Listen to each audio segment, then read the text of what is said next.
Panglima, kapag nag-start ka ng farming ngayon at na-equip ka ng mga tamang bagay kung paano gawin yung isang bagay, posibleng maging mayaman ka. Kasi bakit? Kasi ang pagkain ay commodity, guys, 'di ba? Syempre, given na 'yon, given na fact na 'yon.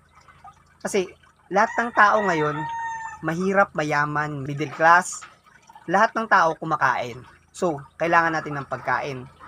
Kapag once na nag-provide ka ng pagkain sa community at sa sarili mo, pwede mo siyang ibenta. At kapag once na yung surplus na yun na, kunwari, mas marami ka pang surplus tapos hindi nabenta, pwede mong i-process. Sa akin, halimbawa, may idea ko na yung tinatanim ko na bok choy, posibleng merong akong surplus no na hindi mabili ng ibang tao kasi given na baka ayaw nila o ganito ganyan. At sa akin, naisip ko, dapat kong i-process yung mga tanim ko or yung mga produkto ko.